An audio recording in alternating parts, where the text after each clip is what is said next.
आज हम अध्ययन करेंगे अम्ल क्षार के रासायनिक गुणधर्म के बारे में। सबसे पहले देखें अम्ल और क्षारक का धातु से क्रिया। अम्ल और क्षारक धातु के साथ क्रिया कर लवण और हाइड्रोजन गैस बनाती है। उदाहरण ले लें अम्ल का, हाइड्रोक्लोरिक अम्ल, जिंक, जिंक क्लोराइड और साथ में हाइड्रोजन गैस। समीकरण संतुलित कर लेंगे। एक्वस विलयन के रूप में है, ठोस के रूप में है सॉलिड, ये भी एक्वस विलयन के रूप में है और ये गैस के रूप में है। यहाँ पर हम जिंक के स्थान पर कैल्शियम, मैग्नीशियम, एल्युमिनियम अन्य धातु ले सकते हैं। यहाँ पर हाइड्रोक्लोरिक अम्ल के स्थान पर भी हम अन्य अम्लों का उपयोग कर सकते हैं, जैसे सल्फ्यूरिक अम्ल H2SO4, जिंक से क्रिया कर जिंक सल्फेट और हाइड्रोजन गैस। क्षार का देख लेते हैं। सोडियम हाइड्रोक्साइड जिंक से क्रिया करके बनाएगा sodium zincate, hydrogen gas, sodium zincate. यहां पर भी समीकरण संतुलित कर ले। सभी धातु जो है क्षारक के साथ क्रिया नहीं करती। यहाँ निकली हुई गैस जो है इसका हम परीक्षण कैसे करेंगे? तो परीक्षण करने के लिए निकली हुई गैस के मुंह के समीप हम जलती हुई मोमबत्ती लाएंगे, वह पाप की ध्वनि उत्पन्न करेगा। तो इससे स्पष्ट हो जाएगा कि निकली हुई जो गैस है वो हाइड्रोजन गैस है। दूसरा देख लेते हैं अम्ल का धातु कार्बोनेट और धातु हाइड्रोजन कार्बोनेट से क्रिया।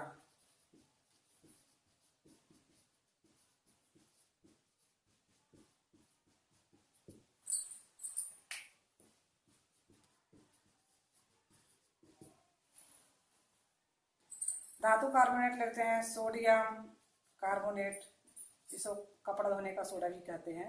अम्ल के साथ क्रिया करेगा और बनाएगा लवण,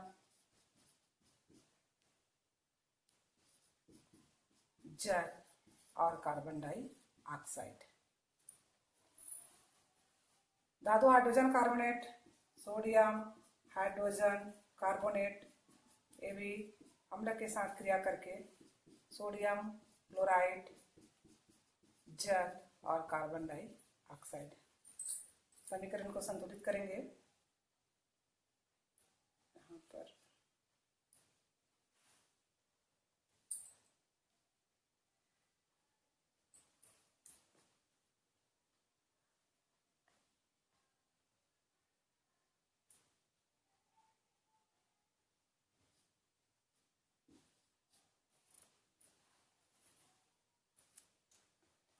यहाँ पर सोडियम हाइड्रोजन कार्बोनेट के स्थान पर कैल्शियम हाइड्रोजन कार्बोनेट भी ले सकते हैं। जैसे देखिए कैल्शियम हाइड्रोजन कार्बोनेट अम्ल के साथ क्रिया कर कैल्शियम क्लोराइड, जल और कार्बन डाइऑक्साइड। समीकरण संतुलित कर लें।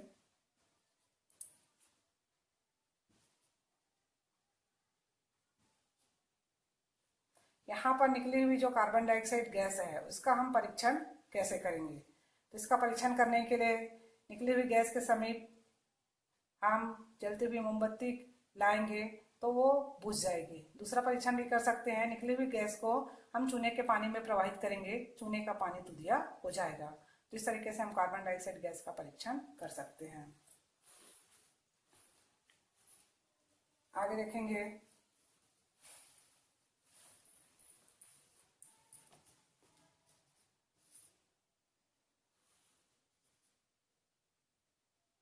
अम्ल का धातु ऑक्साइड से क्रिया।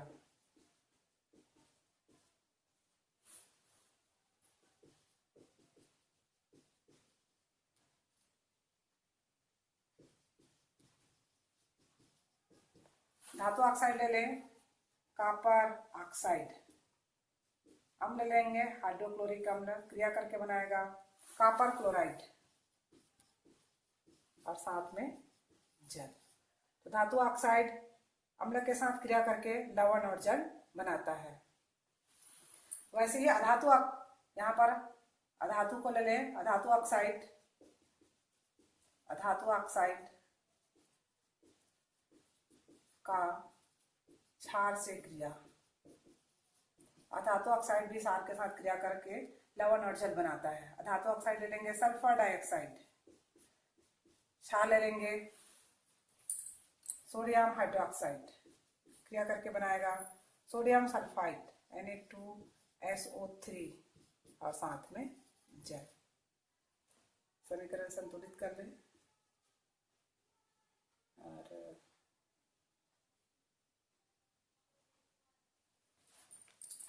यहाँ पर भी आपका समीकरण संतुलित नहीं है, देख ले।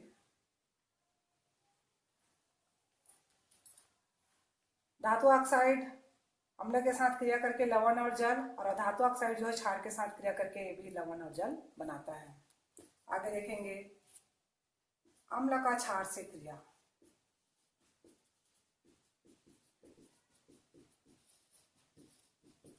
अम्ल ले लें हाइड्रोक्लोरिक अम्ल, क्षार ले लेंगे सोडियम हाइड्रोक्साइड और क्रिया करके बनाएगा लवण, सोडियम क्लोराइड और जल।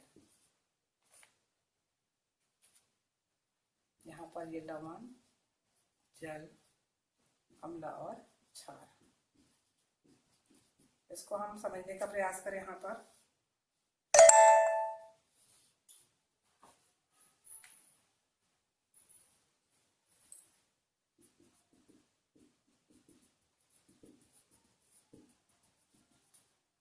इसमें ले लेंगे 20 बूंद कम से कम हाइड्रोक्लोरिक अम्ल और 1 से 2 बूंद फिनाप्थलीन।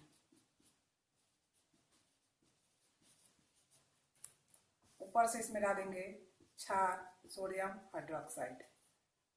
अम्ल और क्षार आपस में क्रिया कर लवण और जल का निर्माण करेगा। इस क्रिया को हम उदासीनीकरण की क्रिया कहते हैं। जब अम्ल के सारे अणु क्षारक के साथ क्रिया कर लेंगे तो उस स्थिति में विलयन जो है विद्युत उदासीन हो जाएगा, और इसके पश्चात अगर हम क्षार की एक बूंद भी इसमें डालते हैं तो इस स्थिति में इस विलयन का रंग गुलाबी हो जाता है। तो गुलाबी रंग क्यों हुआ? आप देख रहे हैं यहाँ पर फिनाप्थलीन जो कि एक कृत्रिम सूचक है और ये क्षारीय माध्यम में गुलाबी रंग देकर अपनी सूचना देता है। तो यह इस विलयन का माध्यम कैसा होगा? क्षारीय। तो इस तरीके से बता सकते हैं कि गुलाबी रंग कैसे क्यों आया और विलयन का माध्यम क्या होगा।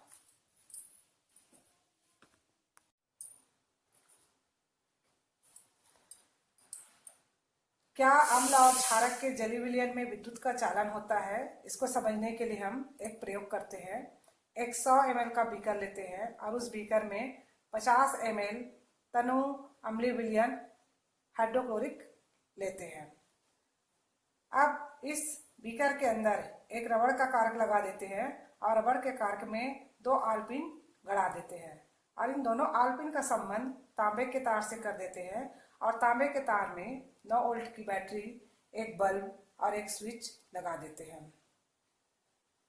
देखते हैं कि यहाँ लगा हुआ बल्ब जो है वो जल उठता है। इसी प्रयोग को हम क्षारीय विलयन सोडियम हाइड्रोक्साइड के साथ भी दोहराते हैं। यहाँ पर भी हम देखते हैं कि यहाँ लगा हुआ बल्ब जल उठता है।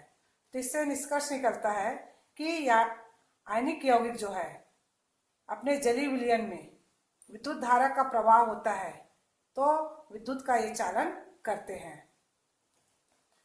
तो इस तरीके से हम बता सकते हैं कि अम्ल और क्षार आयनिक यौगिक है जो अपने आयनों में टूट जाता है और यही आयन जो होता है वो विद्युत का चालन करता है। तो अम्ल और क्षार को समझने के लिए स्वीडन के वैज्ञानिक आरेनियस ने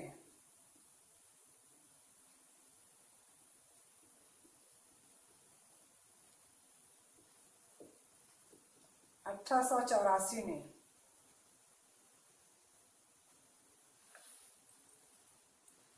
अनेक प्रयोग किए और अनेक प्रयोग के फलस्वरूप उसने निष्कर्ष निकाला कि अम्ल एक ऐसा अणु है जो अपने जलीय विलयन में धन आवेशित हाइड्रोजन आयन देता है और एक ऋण आवेशित आयन देता है। वैसे ही क्षार एक ऐसा अणु है जो अपने जलीय विलयन में एक ऋण आवेशित हाइड्रोक्साइड आयन देता है और एक धन आवेशित आयन देता है। तो इस तरीके से अम्ल को धन आवेशित हाइड्रोजन आयन और क्षार को ऋण आवेशित हाइड्रोक्साइड आयन के रूप में समझाया। इसके लिए आयरनियस वैज्ञानिक को 1903 में नोबेल पुरस्कार से सम्मानित किया गया। इसको उदाहरण से भी समझ सकते हैं, जैसे एक अम्ल ले ले, सल्फ्यूरिक अम्ल, इसका आयनीकरण होगा तो एक धन आवेशित हाइड्रोजन आयन बनेगा और एक ऋण आवेशित आयन बनेगा। वैसे ही एक क्षार ले ले, कैल्शियम हाइड्रोक्साइड, यहाँ भी आवेशित होगा, इसका भी जब वियोजन होगा ये भी एक धन आवेशित आयन बनाएगा और एक ऋण आवेशित हाइड्रोक्साइड आयन में ये वियोजित हो जाएगा। तो इस तरीके से हम देख रहे हैं कि अम्ल जो है एक धन आवेशित आयन और क्षार जो है एक ऋण आवेशित हाइड्रोक्साइड आयन बनाते हैं और यही आयन, हाइड्रोजन आयन और हाइड्रोक्साइड आयन, ये दोनों आयन ही विद्युत का चालन करते हैं।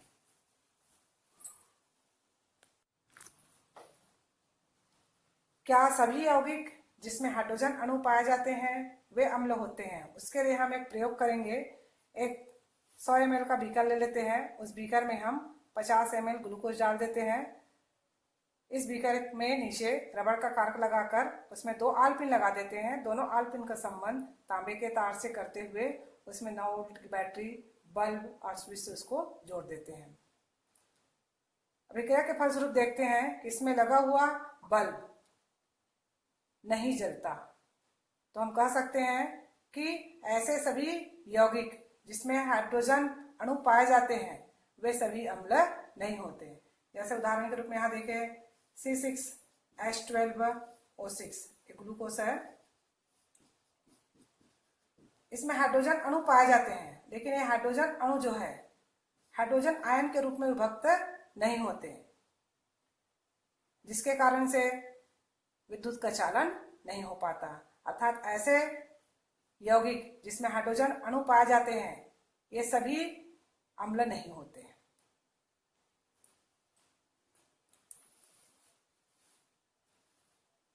क्या अम्ल जो है जलीय विलयन में अपने आयनों में ही विभक्त होता है? इस प्रक्रिया को देखने के लिए हम 2 परख नली लेते हैं। एक परख नली जिसमें सोडियम क्लोराइड डालते हैं और उस परख नली में ऊपर से 1-2 ml सांद्र सल्फ्यूरिक अम्ल डालते हैं परख नली के दीवार के सहारे।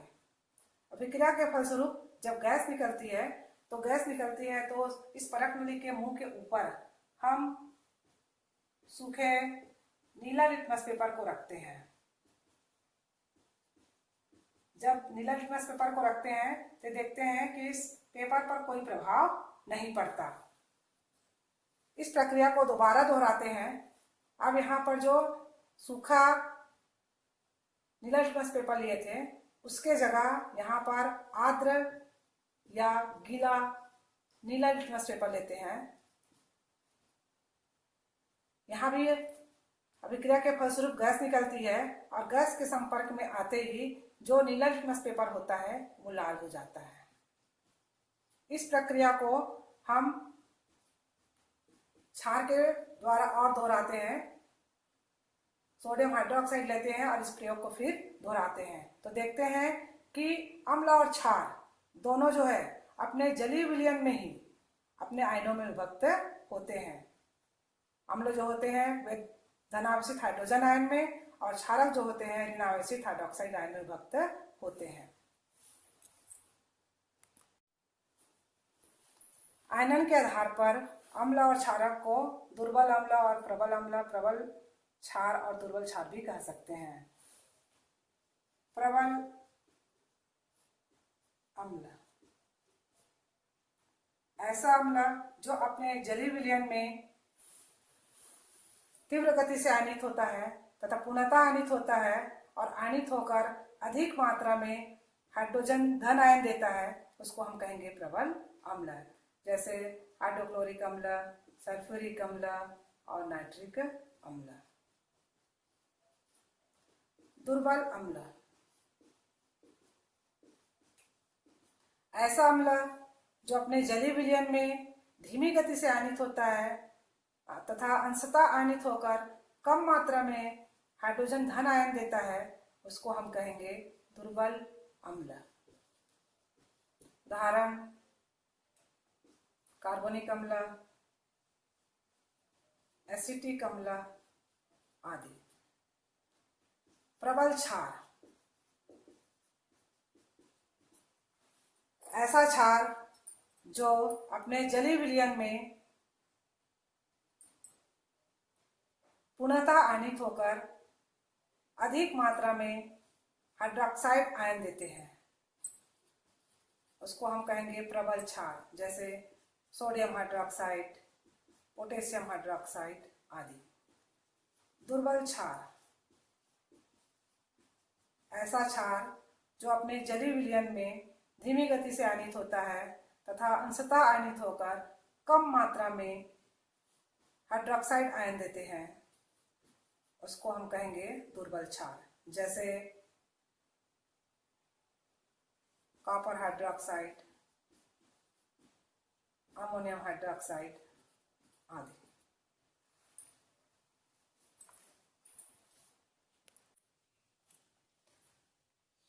हमने देखा कि अम्ल में हाइड्रोजन आयन और क्षार में हाइड्रोक्साइड आयन के रूप में उसको जाना। किसी विलयन में अम्लीयता और क्षारीयता के प्रबलता के अंतर को समझने के लिए डेनमार्क के वैज्ञानिक सोरेनसन ने 1909 में एक पैमाना तैयार किया और उस पैमाने को हम पीएच स्केल कहते हैं। यहाँ पर पी का मतलब होता है पोटेंज अर्थात शक्ति,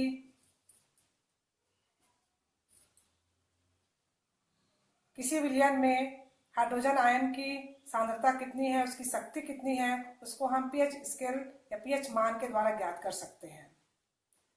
पीएच मान किसी विलयन में अम्लीयता क्षारीयता की प्रबलता को दर्शाता है।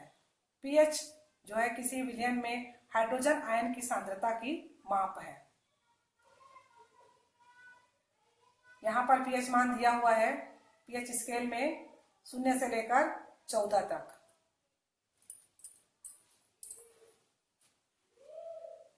जल का 25 अंश सेंटीग्रेड पर जब आयनन होता है तो ये हाइड्रोजन आयन और हाइड्रोक्साइड आयन में वियोजित हो जाते हैं।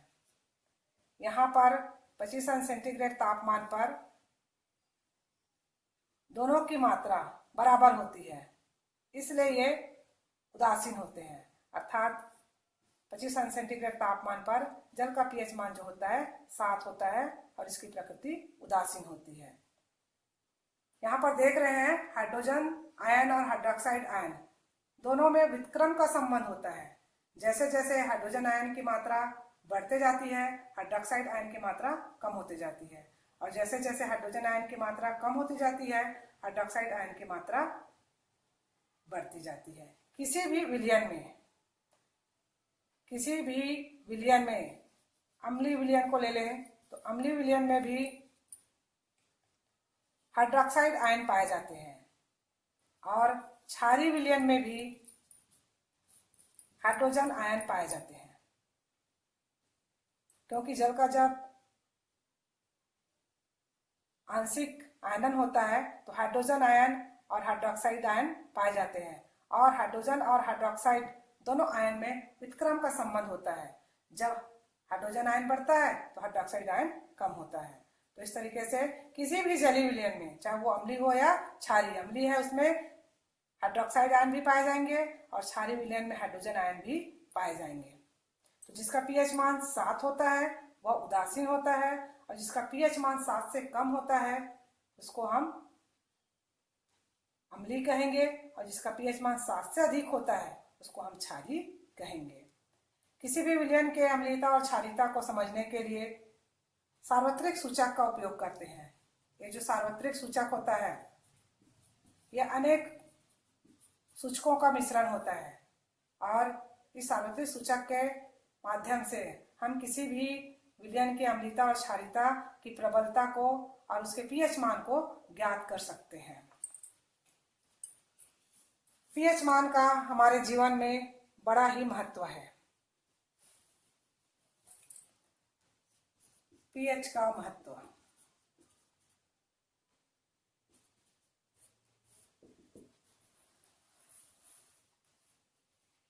हमारे शरीर में अनेक प्रकार के द्रव का स्राव होता है, जिसके द्वारा हमारे शरीर के अनेक जैविक प्रक्रियाएं संपन्न होती है। हमारे घर के वातावरण में देखें या बाहर देखें तो अनेक प्रकार के पदार्थ जैसे मिट्टी है, जल है, उनका भी विशिष्ट पीएच मान होता है। तो इस तरीके से पीएच मान जो है हमारे दैनिक जीवन में बड़ा ही महत्व रखता है। चलिए इसको समझे पॉइंट वाइज। पहले देखें पाचन की प्रक्रिया।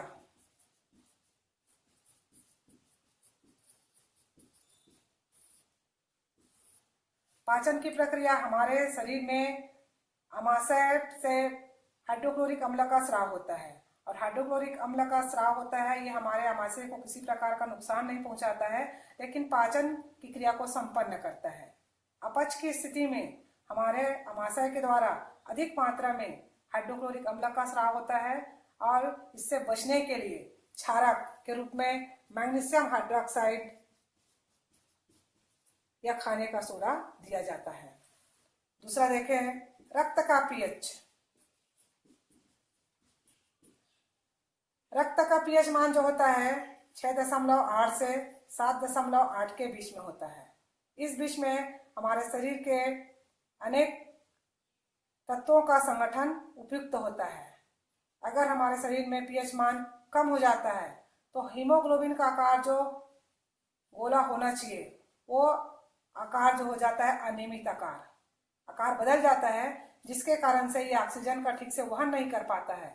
इसलिए हमारे शरीर में रक्त का पीएच मान ना तो अधिक होना चाहिए और नहीं कम होना चाहिए। लार का पीएच। लार का पीएच हमारे दांत में एनिमल पाया जाता है। ये बहुत ही कठोर होता है, पानी में घुलता नहीं है। अगर किसी कारणवश हमारे लार का पीएच मान अगर 5.5 से कम हो जाता है तो उस स्थिति में हमारे दांत सड़ने लग जाते हैं। उसके लिए क्षारकीय मंजन का प्रयोग करने की सलाह दी जाती है। पौधे एवं जंतु की आत्मरक्षा।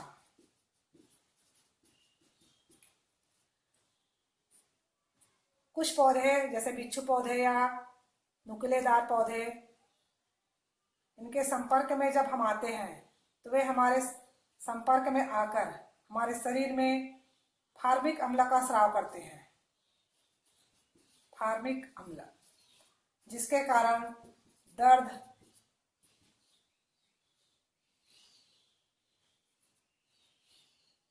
का अनुभव होता है या जलन का अनुभव होता है। इसी तरह मधुमक्खी को देखें, मधुमक्खी भी जब डंक मारती है तो ये भी फार्मिक अम्ल का स्राव करती है, जिसके कारण दर्द और जलन महसूस होती है। इस तरीके से जंतु और पौधे अपनी सुरक्षा स्वयं करते हैं। मिट्टी का पीएच।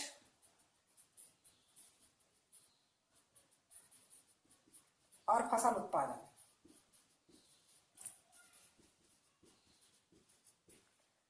मिट्टी का पीएच मान जो है 5 से 8 के बीच में होता है तो फसल का पैदावार अच्छा होता है। अगर पीएच मान किसी कारणवश इससे कम हो जाता है तो उस स्थिति में मिट्टी को क्षारीय बनाने के लिए खाद, राख या चूना डालने की सलाह दी जाती है ताकि पैदावार अच्छी हो सके। इस तरीके से पीएच का हमारे दैनिक जीवन में बड़ा ही महत्व है। हमने रासायनिक अभिक्रिया में अम्ल और क्षार आपस में क्रिया कर लवण और जल बनने की प्रक्रिया को देखे। जलीय विलयन में अम्ल हाइड्रोजन आयन और जलीय विलयन में क्षार हाइड्रोक्साइड आयन देते हैं। जब अम्ल और क्षार आपस में क्रिया करते हैं तो यही हाइड्रोजन आयन और ये हाइड्रोक्साइड आयन दोनों मिलकर के जल का निर्माण करते हैं और साथ में लवण बनाते हैं। लवण एक ऐसा आयनिक यौगिक होता है जिसमें एक भाग धन आवेशित और दूसरा भाग ऋण आवेशित, जैसे यहाँ पर देख सकते हैं KNO3, इसको अगर वियोजित करेंगे तो K+ और NO3-। लवण एक ऐसा आयनिक यौगिक होता है जिसमें एक भाग धन आवेशित और दूसरा भाग ऋण आवेशित होता है। अब यहाँ पर देखें कि ये धन आवेशित भाग कहाँ से आ रहा है और ऋण आवेशित भाग कहाँ से आ रहा है। उस आधार पर हम अम्लीय मूलक और क्षारीय मूलक की पहचान करेंगे। धन आवेशित भाग देखिए क्षार से आ रहा है, इसलिए इसको हम क्षारीय मूलक कहेंगे, और ऋण आवेशित भाग अम्ल से आ रहा है, इसलिए हम उसको कहेंगे अम्लीय मूलक। यहाँ कॉपर सल्फेट में देखिए कॉपर जो है कहाँ से आ रहा है, क्षार से, इसलिए इसको हम क्या कहेंगे, क्षारीय मूलक। और सल्फेट कहाँ से आ रहा है, अम्ल से, इसलिए सल्फेट को हम क्या कहेंगे, अम्लीय मूलक। सोडियम एसीटेट, यहाँ भी देख सकते हैं सोडियम कहाँ से आ रहा है, क्षार से, इसलिए सोडियम को हम क्या कहेंगे, क्षारीय मूलक। और एसीटेट कहाँ से आ रहा है, अम्ल से, इसलिए इसको क्या कहेंगे हम, अम्लीय मूलक। यहाँ पर एसिटिक अम्ल को भी देख सकते हैं, ये H+ और CH3CO-, ये हाइड्रोजन कहाँ से आ रहा है, क्षार से, इसलिए ये क्या हो जाएगा आपका क्षारीय मूलक। और ये CH3CO- कहाँ से आ रहा है, अम्ल से, इसलिए क्या हो जाएगा, अम्लीय मूलक। इस तरीके से हम किसी लवण में अम्लीय मूलक और क्षारीय मूलक की पहचान कर सकते हैं।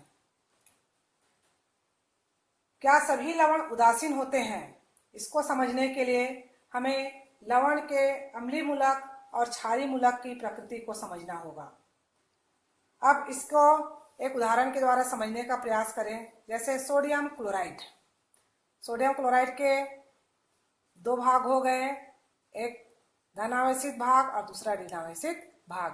धन आवेशित भाग सोडियम कहाँ से आएगा, क्षार से, सोडियम हाइड्रोक्साइड से। और ऋण आवेशित भाग कहाँ से आएगा, Cl, और मान लगाइए कहाँ से आएगा, हाइड्रोक्लोरिक अम्ल से।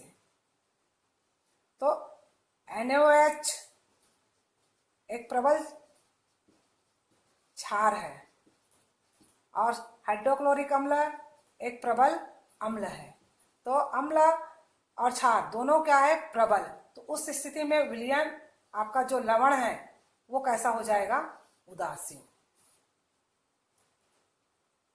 तो यहाँ पर हम लवण की प्रकृति कैसी होगी उसको हम अम्लीय मूलक और क्षारीय मूलक की प्रकृति को समझ करके इसको बता सकते हैं। तो देखिए यहाँ पर लवण का सूत्र दिए हुए हैं। कॉपर सल्फेट क्षारीय मूलक है, कॉपर हाइड्रोक्साइड जो प्रकृति में दुर्बल है, और अम्लीय मूलक है सल्फ्यूरिक अम्ल जो प्रकृति में प्रबल है। जो प्रबल रहेगा वही लवण की प्रकृति होगी। प्रबल आपका कौन सा मूलक है, अम्लीय मूलक, इसलिए प्रकृति क्या हो जाएगी, अम्लीय। सोडियम हाइड्रोजन कार्बोनेट या सोडियम बाइकार्बोनेट क्षारीय मूलक है, सोडियम हाइड्रोक्साइड जो कि प्रबल है, और अम्लीय मूलक है कार्बोनिक अम्ल जो कि दुर्बल है। प्रबल क्या है, क्षारीय, तो इसलिए क्या हो जाएगा आपका क्षारीय। अमोनियम एसीटेट क्षारीय मूलक है, अमोनियम हाइड्रोक्साइड जो कि दुर्बल क्षार है, और एसिटिक अम्ल अम्लीय मूलक है जो कि क्या है, दुर्बल। तो दुर्बल दोनों हैं, इसलिए इसकी प्रवृत्ति कैसे हो जाएगी, उदासीन। हमने देखा था प्रबल प्रबल था, उस स्थिति में भी कैसा था, उदासीन। अमोनियम क्लोराइड, अब देखिए इसका क्षारीय मूलक, इसके दो भाग होंगे NH4+ और Cl-। NH4+ कहाँ से आएगा, अमोनियम हाइड्रोक्साइड से, जो कि कैसा है, दुर्बल क्षार है। Cl- कहाँ से आएगा, अम्ल से, हाइड्रोक्लोरिक अम्ल से, जो कि कैसा है आपका, प्रबल है। प्रबल क्या है, अम्लीय मूलक, इसलिए क्या हो जाएगा, अम्लीय। पोटेशियम नाइट्रेट में देखिए, क्षारीय मूलक आपका पोटेशियम हाइड्रोक्साइड है जो कि प्रबल है, और अम्लीय मूलक है आपका नाइट्रिक अम्ल जो कि प्रबल है। दोनों प्रबल है, इसलिए क्या हो जाएंगे, उदासीन। तो इस तरीके से हम किसी भी लवण के अम्लीय, क्षारीय या उदासीन प्रकृति को ज्ञात कर सकते हैं।